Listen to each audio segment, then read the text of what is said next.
Today, trying to get some news here. My sister was texting me possible earthquake in Atlanta. More on that. I'm sorry, in the state of Georgia somewhere. So more on that coming up. Have a great day. See you later. Bye-bye.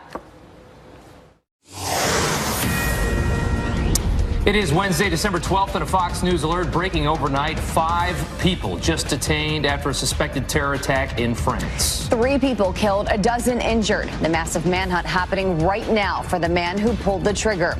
A Christmas shutdown. President Trump and Democrats playing possible Scrooges as the White House ratchets up concerns on a budget deadlock.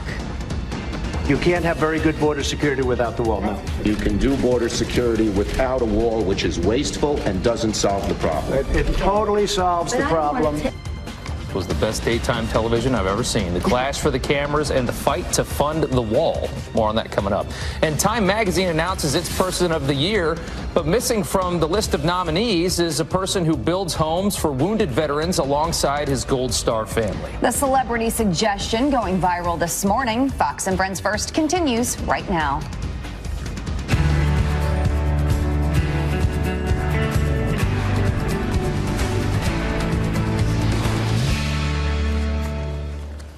Well, we have a lot of news to get to. Good morning. You are watching Fox and Friends First on this Wednesday morning. I'm Jillian Mealy. And I'm Rob Schmidt. Thanks for getting up early with us today. And straight to a Fox News alert. 5 people are detained right now after a deadly Christmas market attack in France. This is a live look in Strasbourg in eastern France, where an urgent manhunt for a suspected terrorist is intensifying. Here's what we know right now. At least 3 people are dead and a dozen injured in the attack. Mike Tobin is live in the studio as we learn the suspect was on a security watch list. Mike. That's exactly right, Julian. Prior to this attack, French security forces already knew to keep an eye on the man they believe is the gunman. The Reuters news agency has identified him as Sharif Shakat, 29 years old. The police union says his home was raided before the attack. Explosives were found. The suspect got away. He made it to the Christmas market in Strasbourg. Now, that is on the eastern border near Germany, about 300 miles east of Paris. The shooter got inside a secure zone around the Christmas market and opened fire from there. A French military spokesman says the gunman did not appear to target the soldiers who were on duty to patrol the market. Rather, he shot at civilians. 3 people are now dead, 12 wounded. Of those wounded, 6 are in very serious condition. Our French security forces say officers did engage the gunman in 2 separate gun battles. The police union says the gunman was shot, not killed, and again he got away. One report says he hijacked a taxi. Another source says he may have escaped into nearby Germany.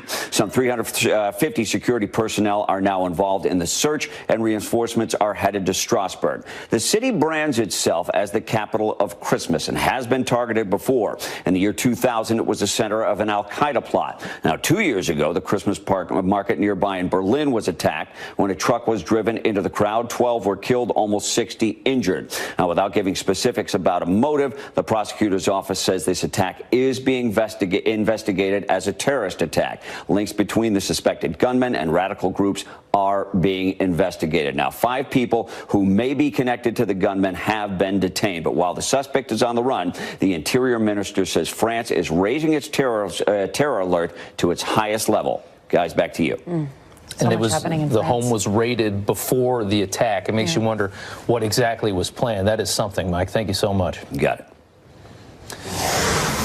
All right, also breaking right now, Theresa May facing a critical no-confidence vote that could remove her from office. The British Prime Minister speaking just about an hour ago, vowing to fight the vote with everything she's got.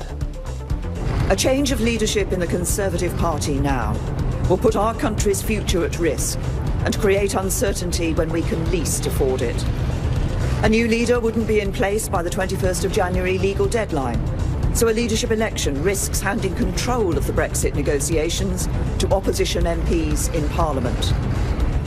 Conservative Party lawmakers are expected to vote tonight in light of the Brexit delay. If May loses the vote by just a simple majority, she will have to step down. If she wins, she can't be challenged for at least another year. The president threatening to shut down the government over border wall funding. His stern warning came during an explosive meeting with Democrat leaders in the Oval Office. Griff Jenkins is live in Washington with what's at stake as the clock ticks toward deadline day. Hey, Griff. Hey, Robin, Julian, look, for starters, this was supposed to be what we traditionally call in Washington a pool spray. Quick opportunity to see power brokers before important, sometimes historic meetings. But in this case, it was the president and the top Democratic leaders seeking to avert a government shutdown. And what happened next turned into a 13-minute, no-holds-barred brawl.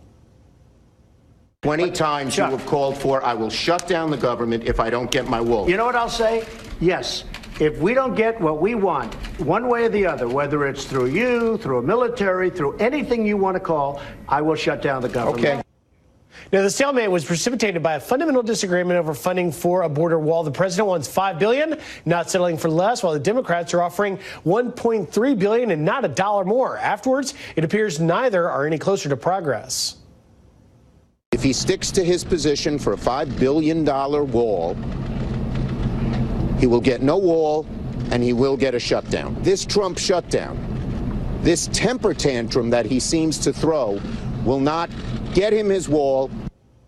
And Nancy Pelosi, who is seeking her party's vote on another term as Speaker, reportedly later told fellow Democratic lawmakers in private that Trump's border wall was a quote-unquote manhood thing. However, President Trump had a different take on the meeting. Believe it or not, I think it was a very friendly meeting. You know, you saw the beginnings of it, but it actually worked out to be, I think, pretty good.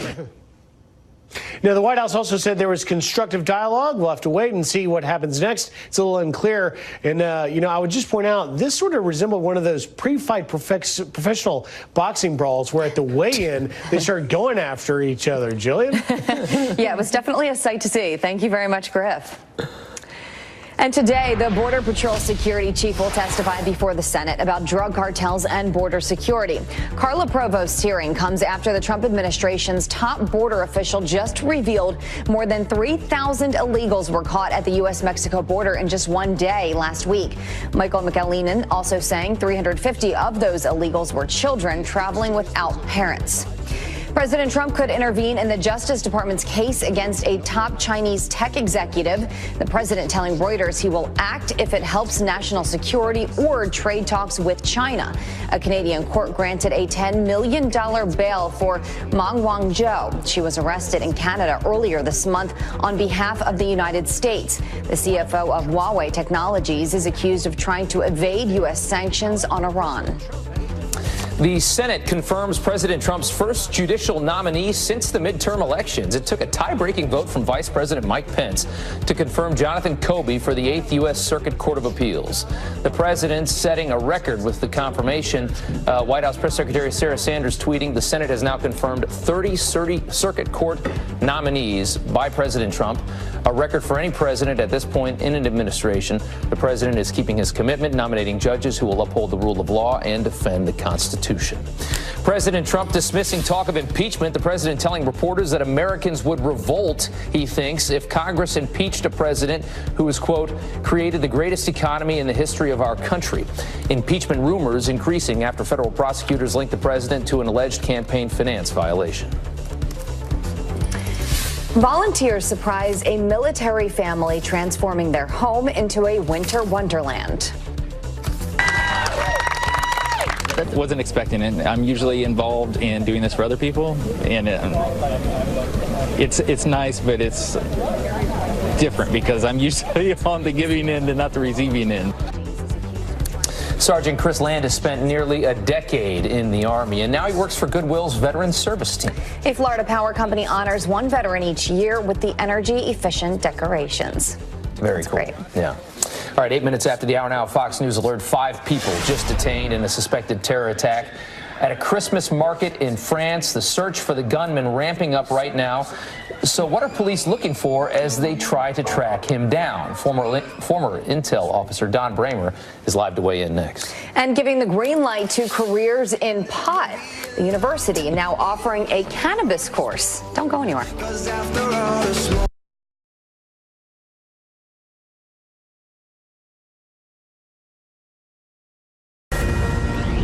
Fox News alert now. 5 people have just been detained after a suspected terror attack at a Christmas market in France. A massive manhunt now underway for the shooter after he escaped in a hijacked taxi. Here now to weigh in is former intelligence officer and Iraq war veteran Don Bramer. Thank you for your time this morning, Don. Gosh, it seems like so often we're talking about these things happening in France. What's going on over there, and how do they get a grip of this? Well, this is an occurrence that's all too common, not just in France, but as we know in Berlin and London and even here in the United States. These individuals continually look for what we call a soft target. And sadly, around this time of year where you have so many large Christmas markets and gatherings, these are the types of places where these folks looking for these types of opportunities seem to go.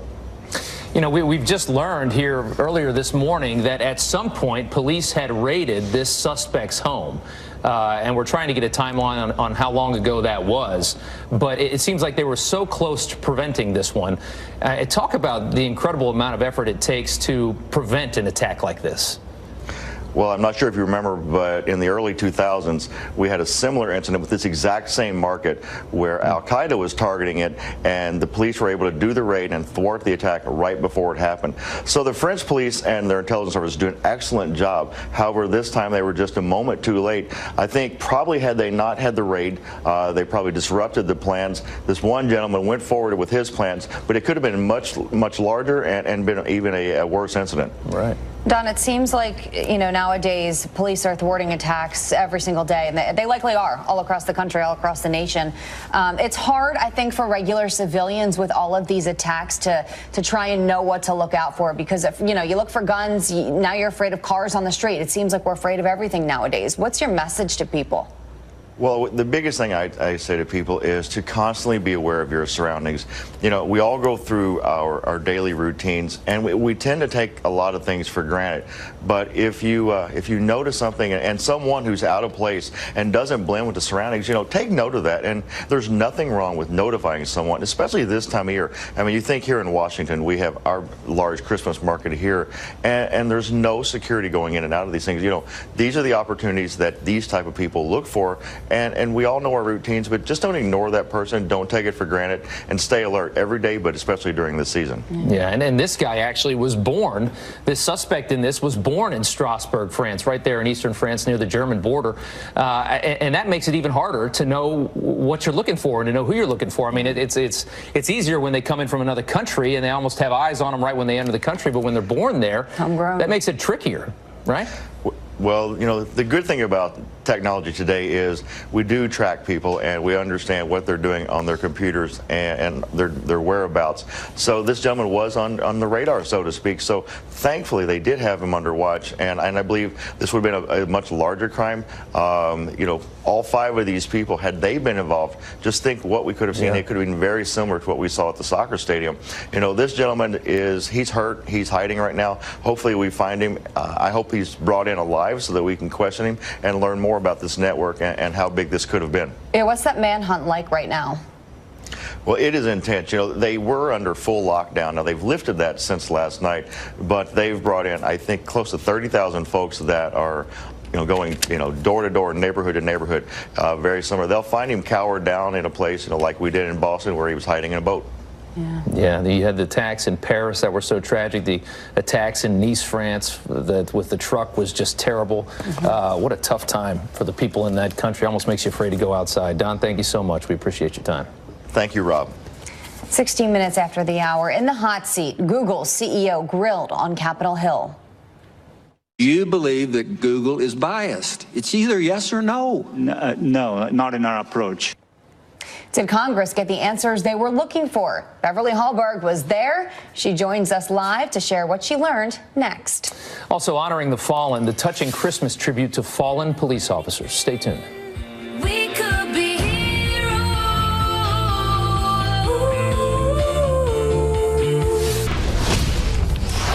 Today, Michael Cohen will be sentenced for lying to Congress and breaking campaign finance rules. President Trump's former personal attorney has asked to walk free for cooperating in the Russia probe. Prosecutors say that he should face substantial jail time. Meanwhile, former National Security Advisor Michael Flynn is asking for probation instead of jail time. He pleaded guilty to lying to the FBI about communication with the Russian ambassador. Special counsel Bob Mueller recommended that Flynn get no jail time. They want to go easier on Flynn. A judge ordering adult film actress Stormy Daniels to pay President Trump $292,000 in legal fees. Daniels sued the president for defamation over this tweet. It suggests that she was lying about a man threatening her to stay quiet about her and the president's alleged affair. The president denies that the affair ever happened. That lawsuit was tossed out in October. Jillian. Google's CEO grilled on Capitol Hill over possible bias against conservatives. You believe that Google is biased. It's either yes or no. No, not in our approach. Do you plan on having a search product there? Right now, there are no plans to launch a search product in China. Can you use the locations that people go to identify, to back into who a person is? You wouldn't do it, but could someone else? We wouldn't do that without explicit user consent. Beverly Hallberg, president of the District Media Group and contributor at the Washington Examiner, was at the hearing, and she joins us now. Thank you for your time again. Sometimes it's really hard to get a simple yes or no, huh? Yeah, he did not want to answer those point blank yes or no, are you doing this? He seemed evasive at times. I think one thing that did seem to have the most concern from both Democrats and Republicans is in one of those clips you just had there, is whether or not they're going to be developing a search platform for China. He was very elusive about it, but I think this is one area where Google is realizing there are major issues for wanting to develop something that would be censored and could be used by the Chinese government. So I'm wondering if it took them to find themselves in this forum to say maybe this isn't something that we should do, which I think that alone is concerning, that Google, it takes public opinion and Republicans and Democrats both pushing back for them to realize that there is a problem with developing a search platform that would give users information to the Chinese government. So, Beverly, it sounds like, and correct me if I'm wrong, it sounds like you're a little bit satisfied with what you heard yesterday as it relates to China. I was satisfied with that as far as where it is now. They said they're not currently producing anything, but he didn't give a flat out no. I do think if there is continued pressure that's concerning, and hopefully we'll continue to make sure that they don't develop it. One thing we did find, though, is that the CEO of Google continues to say that there is no bias whatsoever. It's pretty partisan on where congressmen, congresswomen split up on that. I mean, all you have to look at is even Fox's own Katie Pavlich, who has a video on women and gun rights on PragerU, which is part of Prager University's online platform. That online platform uses YouTube. YouTube is owned by Google, and 10% of their videos already have restrictions on them. They've sued Google for this. There are clear examples that there is bias, and yet, for whatever reason, the CEO did not want to admit that they have it. Do you think that you heard enough yesterday to perhaps satisfy the public concerns about data privacy? I know this was something that you really wanted to look forward to hearing about. Not at all. We didn't get a lot of good answers on that. One area that was focused on most is the location. So when you use your phone on different apps, it asks where you are. If you think of Google Maps, how are they tracking you? The CEO did mention that what they need to do a better job at is making sure it's easy for users to turn off location devices. I know sometimes it can be tricky to figure out exactly where it is, but he did say that location is a tricky issue because many people do want to have a GPS connector to their apps. So I think that's something that's going to be ongoing, but I didn't find his answer satisfactory, other than the fact that this is a newer technology, and I think all platforms are trying to figure out the best way to keep people safe. Beverly, where does it go from here? I'm hoping that we have more discussions. One of the things that I think we can learn from this is while Google is a private company and they can discriminate if they choose to, I think it's important for people to know that they do censor who they want to have in their search engine and what articles they want to prioritize. And I'm hoping that the more that we see this, the more we'll have innovation in the industry, that newer organizations and newer companies will come out to replace Google. Now, don't get me wrong, they are a massive massive company, this would take a long time. But in addition to that, I think it's important and imperative for each one of us to just realize how our data is being used. Don't turn on location devices if you don't want to be tracked. Be careful which quizzes you take on different apps, because all that information can be collected. And let's not forget, there's also hacking issues as well. So I think it's important for each of us to take our own personal responsibility with what information we share. And this is the first step of what could be many to come. Beverly, thank you for your time. We appreciate it.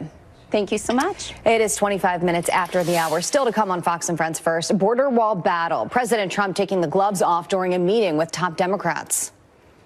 We shouldn't shut down the government over a dispute. The last time, Chuck, you shut it down. No. 20 times you have called for, I will shut down the government. I am proud to shut down the government for border security. Well, is this a preview of what we can expect with the new Congress next month? Former Nevada GOP chair Amy Tarkanian joins us next to weigh in.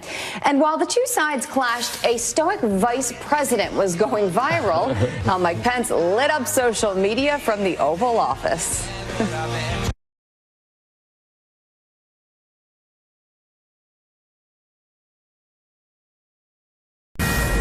All right, welcome back into Fox News Alert. 5 people detained right now as an urgent manhunt intensifies for a suspected terrorist and gunman in France. At least 3 people killed and a dozen injured after a gunman opened fire at a very beautiful Christmas market in Strasbourg, France. That's in eastern France. The suspect has been identified by Reuters as Sharif Shakat. He was known to police and on a security watch list. He was shot by police before reportedly hijacking a taxi cab and getting away. The search continues. We, of course, will keep you posted. The White House is asking the Supreme Court to enforce an asylum ban for illegal border crossers. The debate sparked a public blowout between President Trump and Chief Justice John Roberts after it was overruled by an Obama-appointed district judge in California. The Trump administration says the nationwide order that prevents the policy from taking effect is, quote, deeply flawed. President Trump in no rush to pick a new chief of staff. He's telling Reuters, quote, I have at least 10, 12 people that want it badly. Everybody wants it. Who doesn't want to be on one of the top few people in Washington, D.C.? President Trump specifically naming 2 candidates, North Carolina Congressman Mark Meadows and former campaign advisor David Bossie. Current Chief of Staff John Kelly will be stepping down at or around the very end of the year. And look at this, honoring the fallen. An Indiana sheriff's office decorates a Christmas tree with 137 blue ornaments. That's one for every American law enforcement officer killed in the line of duty this year. Each ornament has an officer's name on it. The ornaments will be sent to the department where the officers worked after Christmas.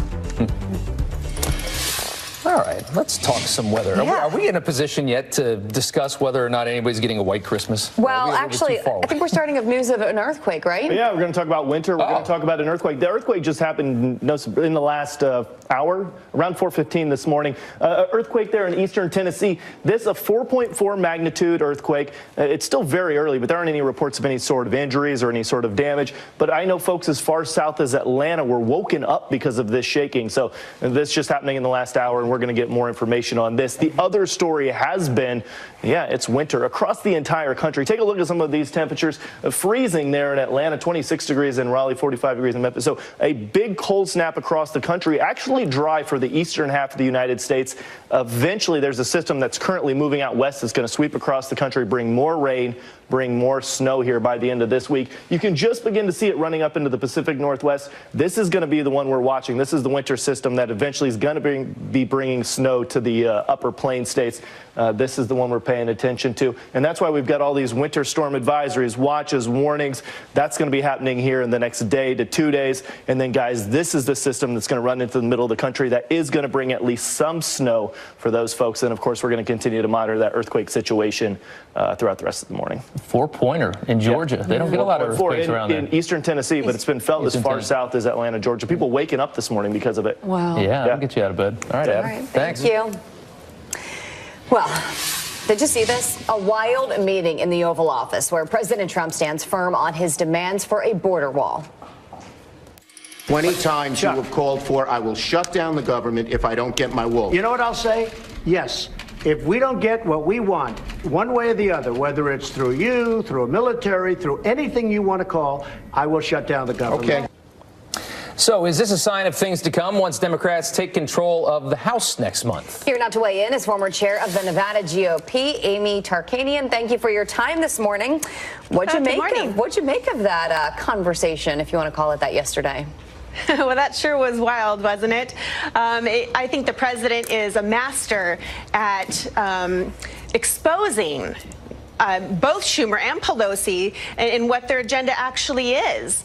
I mean, I thought it was beautiful that he actually took it upon himself and said, hey, look, I will take the blame because this is something that the American people want. This is something that he campaigned on, and it's a promise that he needs to follow through with. Yeah, you know, initially the Democrats kind of had this position of they almost felt a little bit more open borders when they were dealing with the left part of their the left-wing part of their party.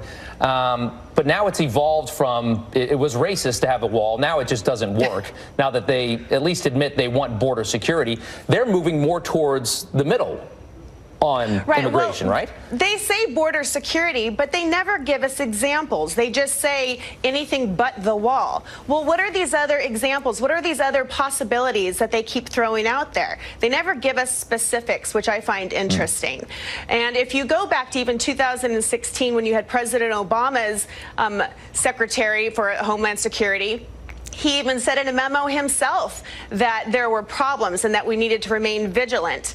On average, last year alone, we found out that daily there were at least 10 people that were tied to terrorism that were apprehended. We also had 17,000 criminals last year alone. On top of that, 3,000 special interest aliens were also apprehended at the border. This is something that is very serious, and nobody wants a government shutdown, but this was a promise made, and it will be a promise that the president will hopefully keep. Let's talk about Nancy Pelosi for a second. It's very public knowledge that she wants that speaker's role. What do you think this does for that chance? Well, she's obviously catering to the base. I don't know if she necessarily believes the words that are coming out of her mouth. I don't know if any of the Democrats actually believe this. I think that this is more of a game that they're playing. This is resistance to anything that the president is wanting to accomplish, which is a shame because Americans should come first. Our security is number one. Before the real scolding from the president to Chuck Schumer that didn't even want to look his way for most of it, the president rattled off some stats saying that, you know, in the places where the wall has been built, you're seeing decreases around 90% in flow into the country. This idea that the wall won't work, where do you think it's coming from? Because they say very smart people say that the wall doesn't work. How does a wall not work?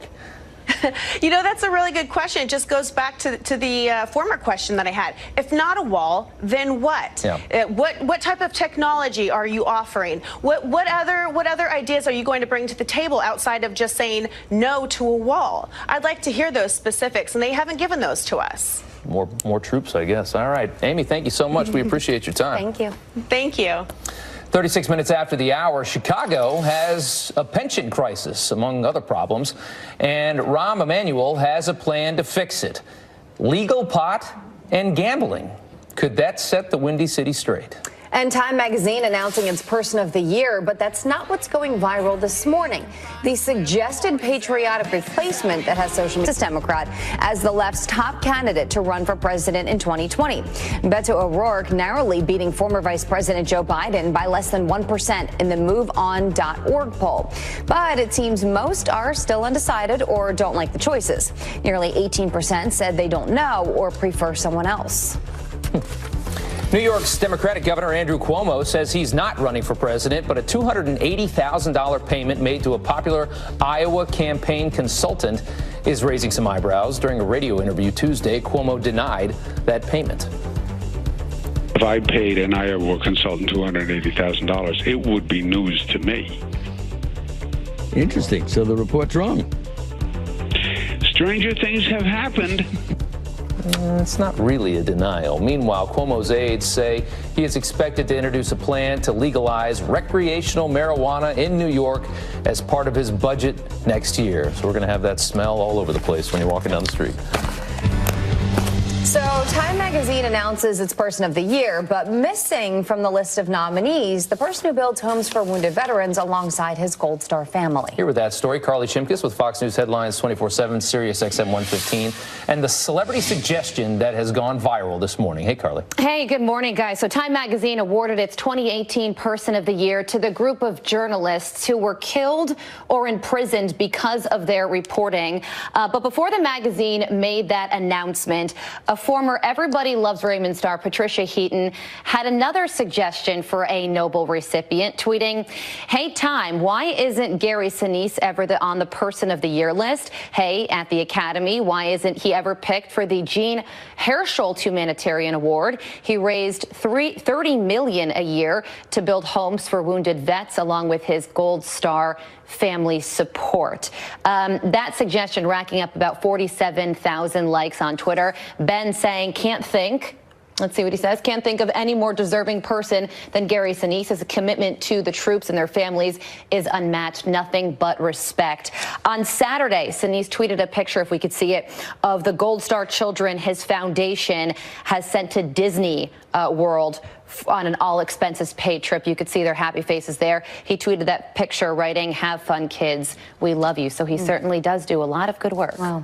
He really does. Lieutenant Dan from Forrest Gump, and he has really made something of all of that afterwards. An amazing guy, absolutely. It is cool. Hey, the meeting with Trump and Schumer, I don't know how anybody watches daytime television after this. This was so good. Yeah.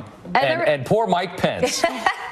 There is a little bit of a surprising element to this that's going viral. I like how we have just his face all in black. That's a very funny touch. So I think his approach to this whole meeting is, I'm just going to stay out of this one, because pictures of him sitting quietly in a chair as the president battles over border security are going viral online. A lot of Weekend at Bernie references. Sherry on Twitter writing, "If you stay really still and close your eyes, they can't see you." Craig also writing, "I'm having some problems with the touchscreen today." Craig, let's see if we could pull up Craig's tweet. He wrote, "The MLK bus behind him had more emotion." And then Max on Twitter chiming in with, "Mike Pence powered down to save electricity." So a lot of laughs online over him just saying, "I'm going to exit stage left on this one." I didn't see him open his mouth one time. Yeah. Okay, what would you have done if there was a bacon vending machine on your college campus? I don't know.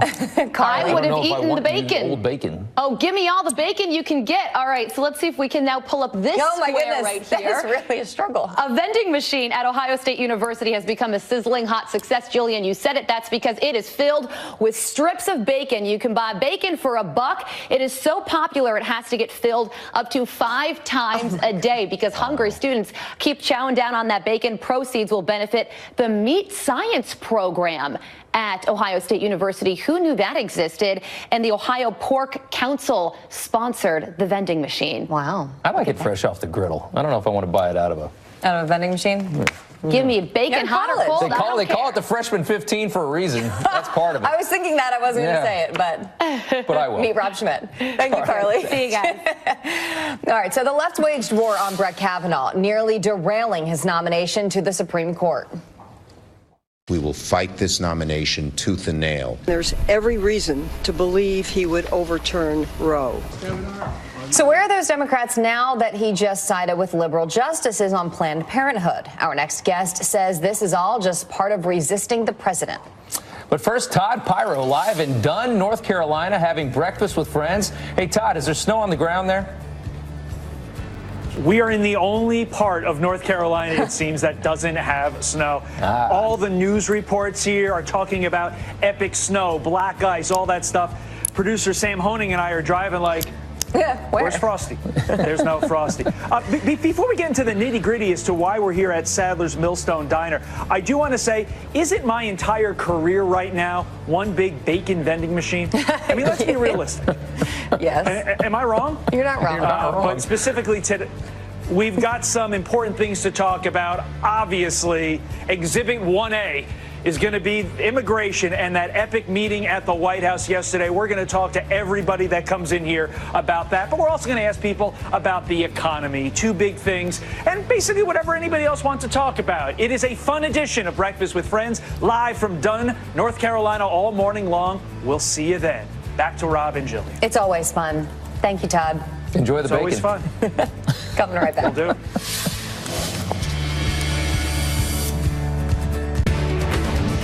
Good morning. Hope you're having a good day so far. Welcome back. Democratic Senator Kamala Harris isn't going anywhere. Senate Minority Leader Chuck Schumer says she will keep her seat on the Senate Judiciary Committee. It was unclear if Harris would hold her spot after Republicans gained seats in the midterms. Maintaining her post on the high-profile committee could boost Harris's chances of making a 2020 White House run. So we will see. Michelle Obama extending her popular book tour into the new year. The former First Lady was originally set to wrap things up next week, but she just announced 21 additional stops across the U.S., Europe, and Canada. Obama's memoir, Becoming, is the best-selling book of the year, with more than 3 million copies sold so far. Rob. Seen it all over the place. Jillian, thanks. From the moment that he was nominated, Democrats have claimed that Justice Kavanaugh would end Roe versus Wade. Fight this nomination tooth and nail. His views are outside the mainstream, and there's every reason to believe he would overturn Roe. I've never seen so much at stake with just one seat. Remember all of this panic over this nomination? Well, Kavanaugh just sided with the liberals on the Supreme Court on a key Planned Parenthood case. So does this prove the Democrats' fears were dramatically exaggerated? Here now to discuss is the founder of hashtag Walkaway, the hashtag Walkaway campaign, Brandon Straka. Brandon, thanks for coming on today. Thanks for having me. I mean, it was incredible to watch all summer long. I mean, it was the end of the world if Kavanaugh got nominated. The sky was supposed to fall. Exactly. And now we get this first case that touches on abortion. It's this Planned Parenthood, whether or not they can get the public funding. And Kavanaugh is one of the guys, one of the 6 here, along with Roberts, to go against it and say, we're not going to touch this thing. And some of the other Republicans on the right there, Alito, Gorsuch, and Clarence Thomas, are mad at him today, and suddenly Kavanaugh is the hero of Planned Parenthood. Right. Unreal. Unreal, yeah. Well, imagine that, a man who stands his own ground, who's capable of being fair.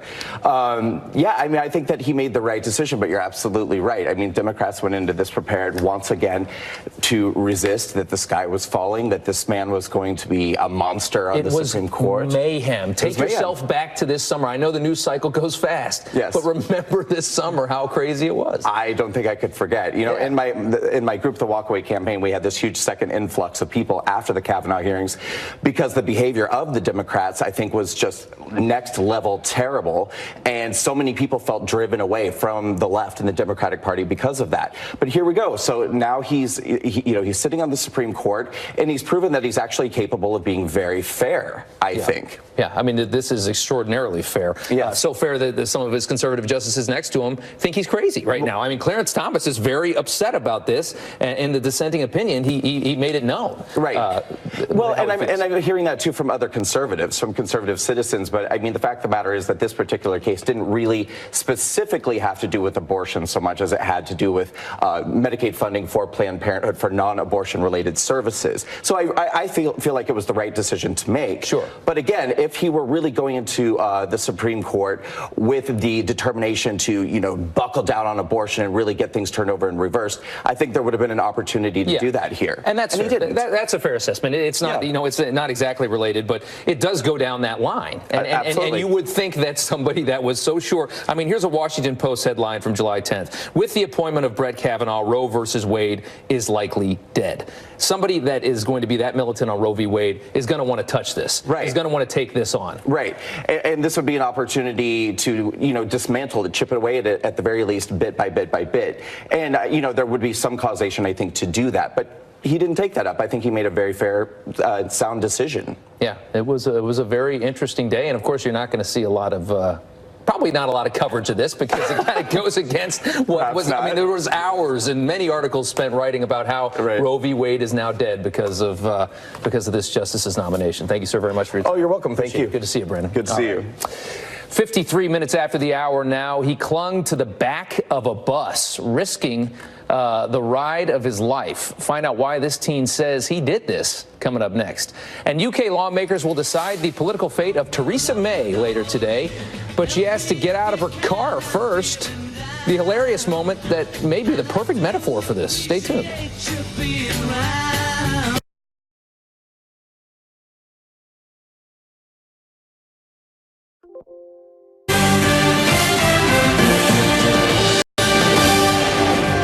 Hi, welcome to Hannity on this breaking news night. Let's go back to November 8th, 2016. You, we the people, shocked the world. You voted for a fighter, for a disruptor, someone who will battle hard to keep promises that he made to you, and someone who will stand up to Washington, the establishment, smash through government bureaucracy, and actually get things done. And it's working. Well, tonight, President Trump is on offense, determined to fund the wall on our southern border that he promised. He is now holding congressional Democrats accountable in a very public way. And yep, fighting for what he promised you. Now, coming up, we're going to show you how Nancy Pelosi, Chuck Schumer, while they're playing petty partisan politics, President Trump is determined to protect the American people.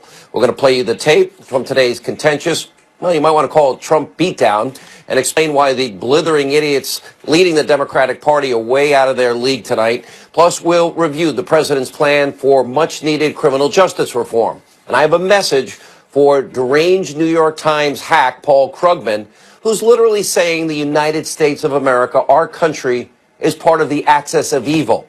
It was a really bad day for Michael Avenatti and Stormy Daniels, as she has now been ordered to pay nearly $300,000 for President Trump's legal bills. All right, stay tuned. And we have a huge announcement at the end of the show. But first, it's time for tonight's breaking news, well, Trump beatdown opening monologue. Let's be honest, border security is a deadly serious issue. Look at this. According to the Center for Immigration Studies, since 2001, 15 suspected terrorists, they've been apprehended at our southern border, including Islamic